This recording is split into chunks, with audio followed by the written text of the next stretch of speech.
الحمد لله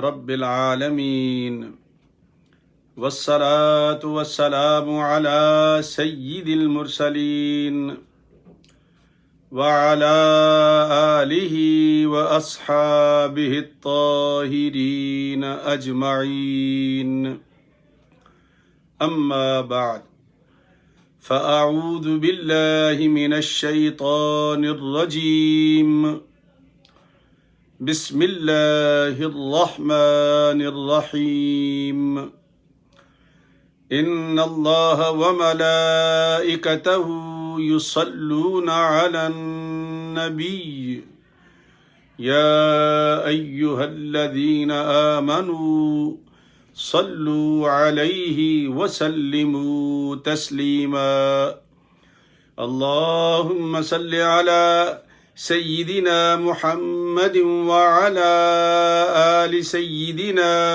محمد وبارك وسلم الصلاة والسلام عليك يا سيدي يا رسول الله وعلى آلك وأصحابك يا حبيب الله الصلاة والسلام عليك يا سيدي يا رحمة للعالمين وعلى آلك وأصحابك يا شفيع المذنبين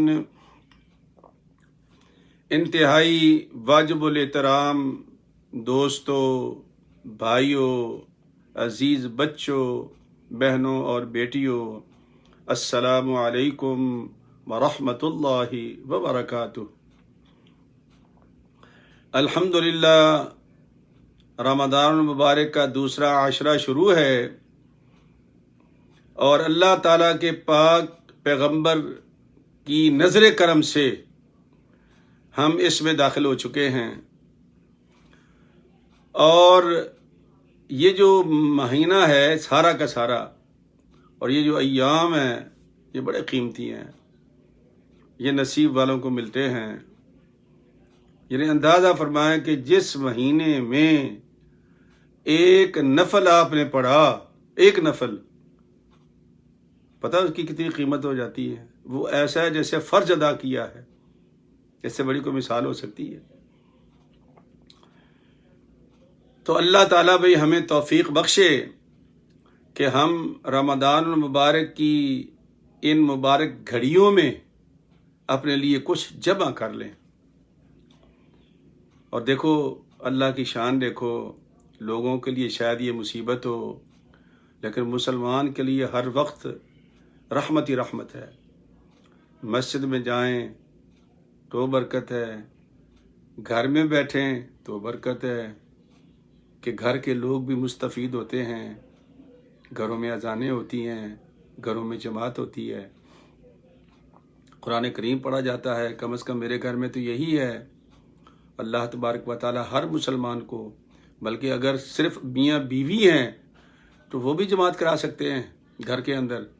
بیوی تھوڑا فاصلے سے ہٹ کر، اس کی رائٹ سائڈ پہ کھڑی ہو جائے، تھوڑا پیچھے ہٹ کر، جس میں اس کے وجود کا کوئی حصہ سے ٹچ نہ ہو امام صاحب سے، اور وہ جماعت کرائیں، بچے شامل کر لیں تو سبحان اللہ، جماعت کا ثواب حاصل کریں۔ اذان پڑھیں، اذان بہت ضروری ہے۔ اذان صرف نماز کے لیے نہیں ہوتی نا، وگرنہ یہ جو بچے پیدا ہوتے ہیں ان میں سب سے پہلا کام ہم کیا کرتے ہیں کہ ان کے کان میں اذان پڑھتے ہیں۔ اگر یہ نماز کے لیے ہوتی تو کان میں ضرور پڑھتے ہیں ہم اذان۔ اذان کے بڑے مواقع ہیں، پھر انشاءاللہ کبھی موقع آئے گا تو عرض کروں گا، میرا پھر سبق رہ جائے گا۔ آج بڑی آیات تھیں جو میں آپ کو سنانا چاہتا تھا، لیکن وقت کا جو مسئلہ ہے، میں نہیں چاہتا کہ 20-22 منٹ سے آگے میں جاؤں۔ لوگوں نے تراویحیں بھی پڑھنی ہوتی ہیں، مجھے بھی خیر نماز کے لیے جانا ہوتا ہے، اپنے گھر میں ہی ہے، لیکن یہ ہے کہ تیاری کر کے پھر سوا گھنٹہ، ہمارے حافظ صاحب 1 گھنٹہ 20 منٹ لیتے ہیں، یہ چھوٹا پوتا میرا پڑھ رہا ہے، اب وہ 1 گھنٹہ 20 منٹ اس کے ہیں، پھر نماز ہے، پھر وطر ہے، وہ کرتے کرتے وہ 12 بج جاتے ہیں ہمارے تو۔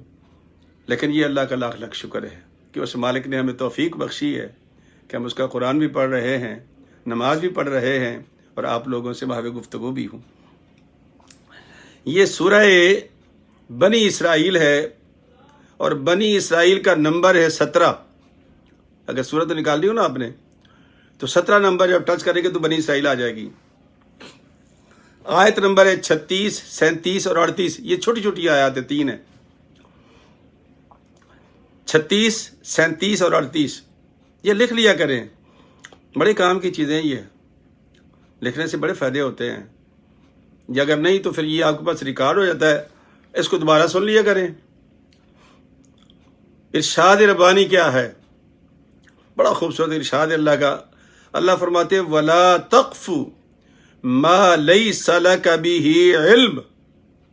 نہ پیچھے پڑ اس بات کے جس کو تو نہیں جانتا. وَلَا تَقْفُ مَا لَيْسَ لَكَ بِهِ عِلْمٌ. جس کو تو نہیں جانتا، تیرے پاس مکمل معلومات نہیں ہیں، تو اللہ کہتا ہے اس کے پیچھے نہ پڑ. کیوں گناہ گار کرتا اپنے آپ کو؟ پتہ ہے کیوں؟ یہ ہے سننے والی بات اور سمجھنے والی بات اور یاد رکھنے والی بات.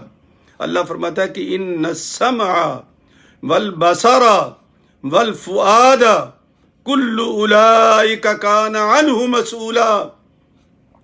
جب قیامت کا دن ہوگا تو چپ ہوگا، تیری زبان بولے گی، تیرے کان بولیں گے، تیری آنکھ بولے گی اور تیرا دل بولے گا. گائی دے گا مجھے، تو کچھ نہیں کر سکے گا، چونکہ زبان بھی تیری ہوگی، کان بھی تیرے ہوں گے، اور یہ اعضاء تمہارے، تم جتنا تمہیں جانتے ہیں کس کو جانتے ہوں گے یہ. اس لیے اللہ فرماتا ہے میرے بندے نہ پڑ پیچھے.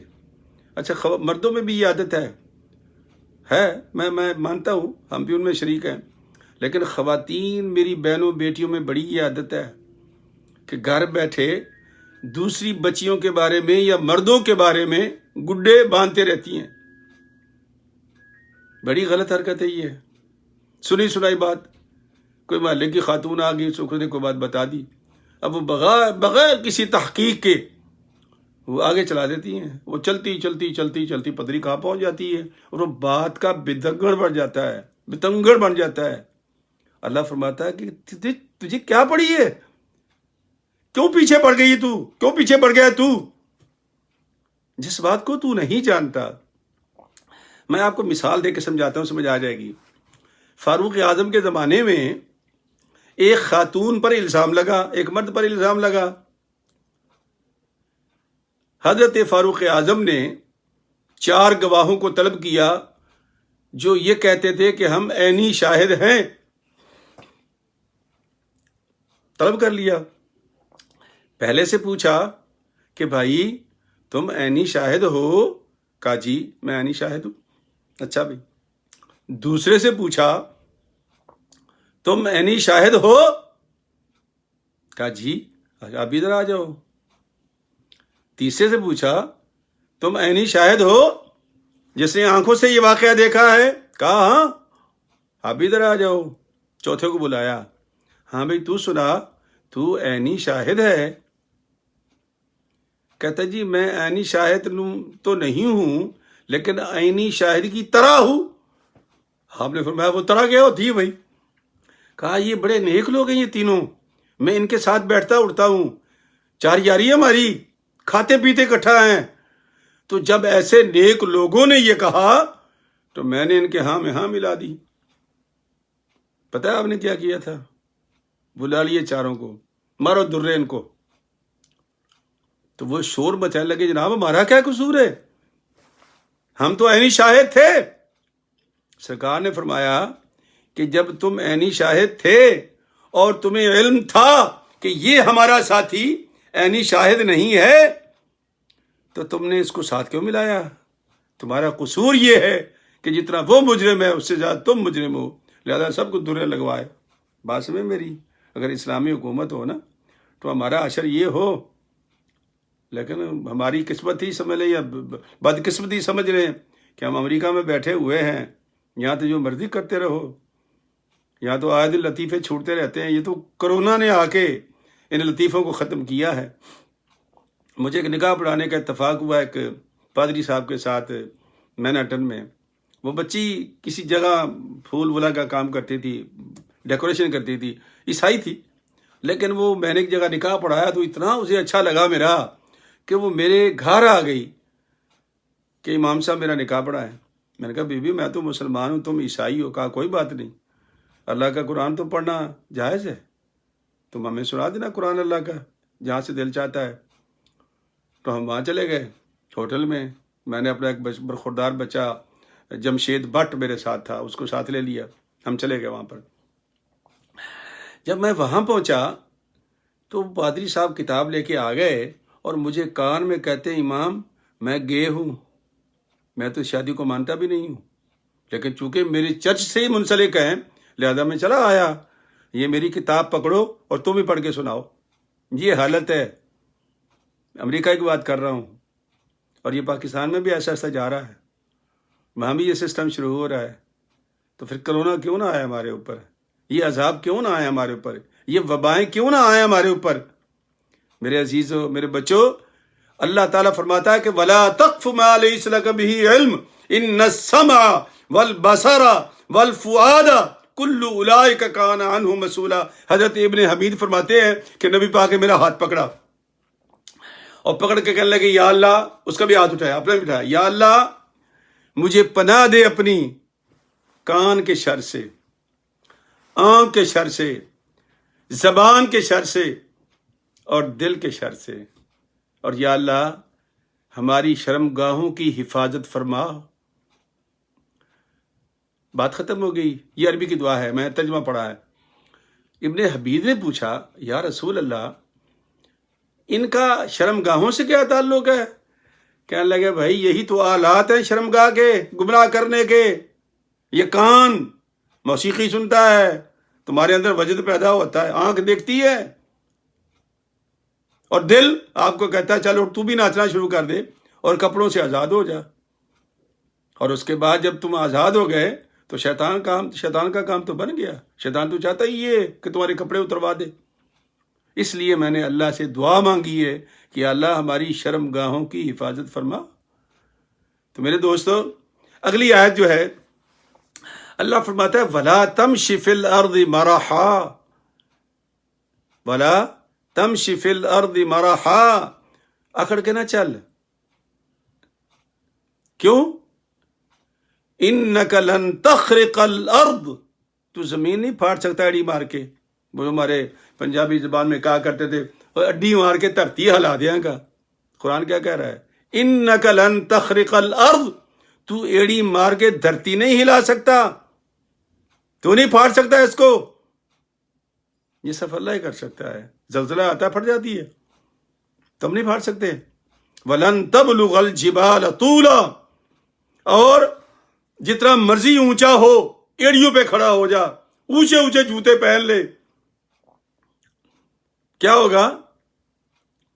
تو پہاڑ کی بلندیوں کو نہیں پہنچ سکتا، جتنی مرضی اونچی ایڑی والی جوتا پہن لو، جتنا مرضی اکڑ کے چلو، پہاڑ کی بلندیوں کو تم چھو نہیں سکتے۔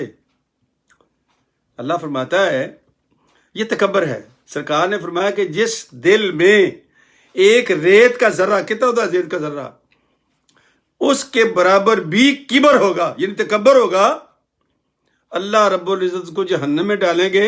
اور طینۃ الجبال، وہ کہتے ہیں کہ خبال، وہ جو دوزخیوں کی پیپ ہوگی وہ اس کو پلائی جائے گی۔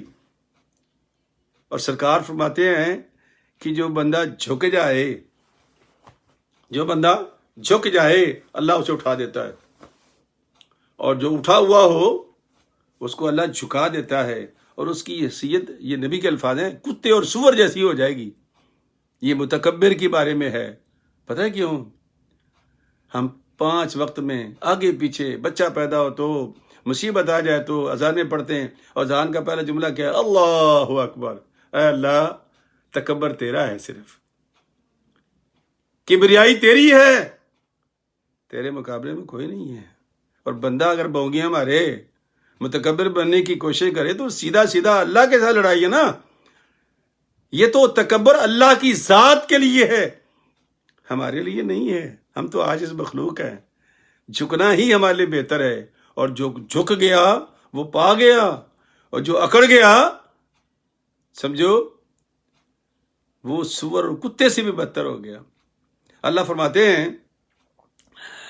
کل ذالک کان سیئہ عند ربک مکروہا، یہ جتنی باتیں اللہ نے کہتے ہیں میں نے بتائی ہیں نا، یہ وہ باتیں ہیں جو مجھے ناراض کر دیتی ہیں، وہ مجھے ناراض کر دیتی ہیں۔ اے اللہ کے بندو، تم میرے ساتھ پیار کرنے والے بن جاؤ، میری بات سننے والے بن جاؤ، مجھ سے رحمت اور کرم مانگنے والے بن جاؤ، تو میں تو تمہارے ساتھ ہوں، جتنا میں قریب ہوں کوئی قریب نہیں ہے۔ اور اگر تم مجھے ناراض کرو گے تو پھر تمہارا کس کا نقصان ہوگا؟ اللہ فرماتا ہے تمہارا نقصان ہوگا۔ یہ تو سورہ بنی اسرائیل کی آیات تھیں جو 36، 37 اور 38، یہ اپنے قرآن مجید میں ضرور پڑھنا تاکہ آپ کو اس کا اندازہ ہو۔ اب اگلے مرحلے میں چلتے ہیں۔ یہ سورہ کہف ہے اور یہ پورا ایک رکوع ہے، یہ نہیں میں پڑھ سکوں گا، یہ بہت لمبا ہے، آپ کم از کم آدھا گھنٹہ چاہیے اس کا ترجمہ کرنے کے لیے، تو پلیز آپ پڑھنا۔ یہ آیت نمبر 32 سے لے کے 44 44 تک 32 سورہ کہف، اور سورہ کہف کا نمبر ہے 18، اور یہ سپارہ 15 ہے، سپارہ 15، کہف سورت کا نمبر ہے 18۔ یہ ویسے بھی جمعہ کے دن پڑھا کرو، بڑی برکت اس کی، میں نے اس کی بہت برکتیں دیکھی الحمدللہ، سبحان اللہ، بیان نہیں کر سکتا میں۔ آپ بھی شروع ہو جاؤ، اللہ کا نام لو، ہر جمعے کے دن اٹھو، صبح کے بعد یہی پڑھا کرو۔ تو یہ پورا رکوع ہے۔ اپنا قرآن نکالنا، فون پہ دیکھ لینا، گھر میں لے لینا، لیکن پڑھنا ضروری اس رکوع کو۔ اس رکوع میں اللہ رب العزت نے ایک واقعہ بیان کیا ہے۔ کچھ صحابہ کہتے ہیں کہ یہ مثال بیان کی ہے، کچھ کہتے ہیں نہیں یہ ابو سلمہ اور اسود کا واقعہ ہے، یہ دو بھائی تھے، اور یہ حضرت ام سلمہ کا پہلا خامن تھا اس کے بارے میں کہ دو بھائی تھے۔ کچھ کہتے ہیں کہ یہودا اور قطروس یہ دو یہودی تھے، ان کا واقعہ ہے، اور کچھ کہتے ہیں کہ نہیں یہ فزیکل واقعہ ہے، دو بھائی تھے، جب ان کا والد کا انتقال ہوا تو دونوں کو 8,000 دینار اس کی وراثت میں ملے، دونوں کو 8,000 دینار۔ اب وہ 4,000 اس کو ملے، 4,000 اس کو مل گئے۔ اب جو بڑا تھا وہ دنیا دار تھا، بڑا ذہین تھا، اس نے کیا کیا کہ 1,000 روپے کی اس نے زمین خریدی تاکہ میں مکان بناؤں۔ بھائی سے کہا بھائی میں نے زمین خرید لی ہے، تم بھی خرید لو۔ اس نے کہا کہاں؟ کہا فلاں جگہ پر۔ وہ گیا، جا کے 1,000 دینار غریبوں میں تقسیم کر کے آ گیا۔ بھائی نے پوچھا کہاں خریدی؟ کہا جنت میں خرید لی ہے میں نے۔ اس کے بعد دوسرا 1,000 دینار جو تھا اسے لگایا، اس پہ مکان بنا لیا۔ پھر بھائی سے کہا کہ بھائی میں نے مکان بنا لیا ہے، اب تم کیا کرو گے؟ کہا میں بھی بناؤں گا۔ وہ گئے، پھر 1,000 دینار غربا میں تقسیم کر کے کہا یا اللہ وہ جو پلاٹ میں نے تم سے خریدا جنت میں اس پہ میرا مکان بنوا دینا۔ کیا عقیدہ ہے یار مسلمان کا، سبحان اللہ۔ یہ تیسرا 1,000 اس نے خرچ کیا تو اس نے وہ مال و دولت اور یہ کرسیاں میزیں جو کچھ بھی ہوتی ہیں، نعمتیں ہوتی ہیں، مکان کے اندر خریدی، سجا دیا مکان کو۔ بھائی سے کہا کہ بھائی میں نے مکان کو بھر لیا ہے، تمہارا کیا بنے گا؟ کہا میں بھی بھر لیتا ہوں۔ 1,000 دینار پھر جا کے اللہ واسطے اللہ کے بندوں میں تقسیم کر دیا، اور بھائی سے کہا کہ بھائی میں نے بھی فرنیچر خرید لیا ہے۔ کہاں؟ کا جنت میں۔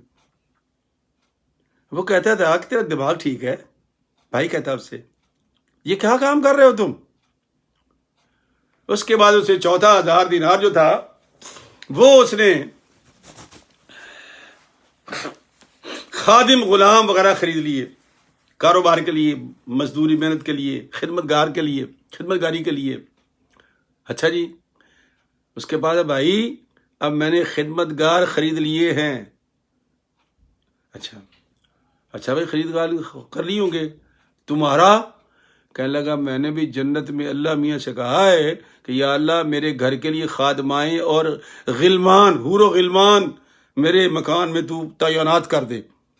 میرا گھر بھی بن گیا ہے، تعینات ہو گیا ہے. اب وہ زمین جائیداد جو تھی، اب اس میں اللہ کہتا ہے کہ ہم نے جو مالدار آدمی دنیا دار تھا اس کو 2 باغ دے دیے. اللہ نے جو نقشہ کھینچا نا، یہ آپ ترجمہ پڑھو گے ایمان تازہ ہو جائے گا آپ کا. اس لیے کہ ترجمہ پڑھ لینا خالی، یار تفسیر کی ضرورت ہی کوئی نہیں. تو جناب انگوروں کے باغ، 4 چفیرے، کھجوروں کا باغ، کھیتیاں، درمیان میں نہریں. سبحان اللہ.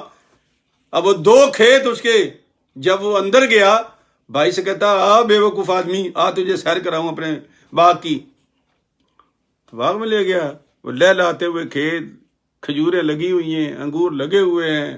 جب اندر داخل ہوا تو اس کا سینہ چوڑا ہو گیا. کہتا ہے اللہ اللہ اللہ اللہ، دیکھو یار کیا خوبصورت میرا باغ ہے. اللہ میاں اگر لے بھی گا نا، اس کو مجھے دگنی قیمت دینی پڑے گی، اس سے دگنا کھیت مجھے دینا پڑے گا. وہ کہتا ہو ایسی بات نہ کر، تو جانتا نہیں ہے تجھے اللہ نے مٹی سے پیدا کیا تھا اور ناپاک قطرے کی تم پیدائش ہو. اللہ نے تجھے بنایا، سنوارا اور اس قابل کیا کہ آج ہر چیز تیرے پاس ہے. تو یہ کیوں نہیں کہتا کہ ماشاء اللہ لا حول ولا قوت الا باللہ؟ یہ کیوں نہیں کہتا؟ اس نے ایسے غور سے دیکھا، غور سے دیکھ کر کرنے لگا، اور بھک منگے تیری بات سنوں میں؟ نہ تیرے پاس مکان ہے، نہ زمین ہے، نہ جائیداد ہے، نہ نوکر چاکر ہے. انا اکثر معلوم، دیکھو میں تم سے زیادہ مالدار ہوں، میرے پاس نوکر ہیں، میرے پاس پلانے، بڑی بڑی چیزیں اس نے بتائی. اس نے کہا سن، وہ مالک بڑا بے نیاز ہے، وہ چاہے تو تمہیں لمحوں میں بے اختیار کر دے اور چاہے تو مجھے کھڑے کھڑے مالدار کر دے. وہ ایسا قادر مطلق ہے. تو بڑی غلط بیانی کر رہا ہے، تیرے لیے جائز نہیں ہے. اچھا. اب اس کو بڑا غصہ آیا بھائی پہ. اس نے کہا اچھا لو جناب. وہ گیا اور جناب صبح اس کا نکلا، کہنے لگا میں پتہ تو کروں. جب وہ وہاں پہنچا تو وہاں تھا ہی کچھ نہیں. ہر شاہ ولیم میٹ. وہ رات کو لو چلی، ایک سرے سے دوسرے سرے تک پھر گئی. کھجوریں گئیں، انگور گئے، کھیتیاں گئیں، نہر درم برم، چٹیل میدان بنا پڑا ہے. اب اس کو خیال آیا، اوہو کاش میں اپنے بھائی کے ساتھ وہ لن ترانی نہ کرتا جو میں کر رہا تھا. اور یہ جو دنیا دار ہوتے ہیں نا، بابا سعدی رحمۃ اللہ علیہ ایک مرتبہ جا رہا تھا راستے میں، تو اس کے جوتے پھٹ گئے، پگڑی بھی پھٹ گئی، کپڑے بھی بس ایسے ہو گئے، چونکہ مسافر تھے، ٹریولر تھے. اور راستے میں ایک بندہ جا رہا، اس گدھے پہ گندم لدی ہوئی تھی، وہ چھٹی ہوتی ہے نا، 2 طرفہ جو ہوتی ہے، آدھے ادھر آدھے ادھر. تو گدھا بیچارہ بڑا مشکل سے چل رہا تھا. بابے سعدی نے، ہم سفر ہو گئے، پوچھا بھائی اس کے اندر کیا ہے؟ کہا اس کے اندر ریت ہے اور اس کے اندر گندم ہے. تو کہنے لگا یہ کیوں کیا تم نے ریت؟ کہنے لگا میں نے بیلنس کیا ہوا ہے، دونوں طرف کا بیلنس کیا ہوا ہے. تو بابے سعدی نے کہا کہ بھائی ایسا کر، یہ چھٹی نیتی اتار، گدھے کو روک، ریت نکال دے اور یہ گندم آدھی آدھی کر لے، بیلنس ہو جائے گا، گدھے پہ بوجھ ہلکا ہو جائے گا. تو اس نے غور سے دیکھا. کہنے لگا تمہارے جوتے؟ کہا پھٹ گئے. کہا پگڑی؟ کہا میں سفر میں ہوں. لباس؟ پتہ ہے اس نے کیا کہا؟ آج کل ہمارے بھائی بھی کہتے ہیں ہمیں، کہتا اوے بھوکے ننگے، تیرا مشورہ بھی مجھے قبول نہیں، اگر میں نے تیرا مشورہ قبول کر لیا تو میں بھی بھوکا ننگا ہو جاؤں گا. یہ ہے ہماری ذہنی حالت اور ہماری پستی. اللہ تبارک و تعالیٰ بھائی اس پستی سے نکالے اور بات کو سمجھنے کی توفیق دے کہ جو کچھ ہے اللہ ہی کا ہے. اللہ فرماتا ہے ما عندکم ینفد وما عند اللہ باق، جو کچھ تمہارے پاس ہے یہ عارضی ہے، ختم ہو جائے گا، اور جو میرے پاس ہے وہ باقی ہے. بس آخری بات سلام کرتا ہوں آپ سے. شہزادہ گھوڑے پہ چڑھا ہوا تھا، راستے میں ایک بابا جی بزرگ کھڑے ہوئے تھے، تو گھوڑے کو لے کے سامنے کہتا بابا جی پاسے ہو جاؤ، بابا جی ادھر ہو جاؤ، میں نے گھوڑا گزارنا ہے. اس نے کہا بیٹا تو گھوڑے پہ چڑھا ہوا ہے، گھوڑا ادھر سے نکال لے. کہا نہیں تمہیں پتہ نہیں میں شہزادہ ہوں. کہا ہاں یہ تو تمہارے باپ کا تعارف ہے کہ تو بادشاہ زادہ ہے، بادشاہ کا بچہ ہے، پیدا ہوا ہے، تیرا تعارف کیا ہے؟ کہنے لگا سن، اگر تو یہ کہہ رہا نا کہ تو اونچا ہے تو یہ اونچائی گھوڑے کی ہے، اتر جائے گا تو تھوڑی دیر کے بعد. اور اگر تو سمجھ لیا کہ تو نے تاج رکھا ہوا ہے اور یہ لباس فاخرہ تیرے وجود پر ہے، یہ رات کو کھونٹی میں لٹک جائے گا سونے کے لیے، نائٹ ڈریس پہنتے ہو تم لوگ۔ فرمایا وہ عزت کیا جو کھونٹی پہ لٹک جائے، وہ بلندی کیا اترو تو نیچے آ جاؤ۔ ارے بھائی گھوڑے سے نیچے اتر اور مجھے اپنا تعارف کرا کہ تو کون ہے۔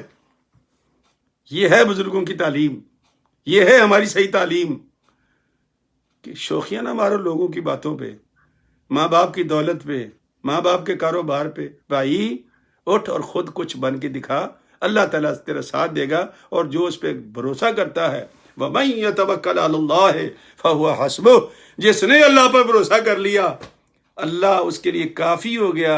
اور اگلی بات جو رب نے کی ہے، فرماتے يَرْزُقْهُ مِنْ حَيْثُ لَا يَحْتَسِبُ، اگر بات صرف رزق کی ہے تو سن، میں تمہیں وہاں سے رزق دوں گا جہاں سے تمہیں کبھی گمان بھی نہیں ہوا ہوگا۔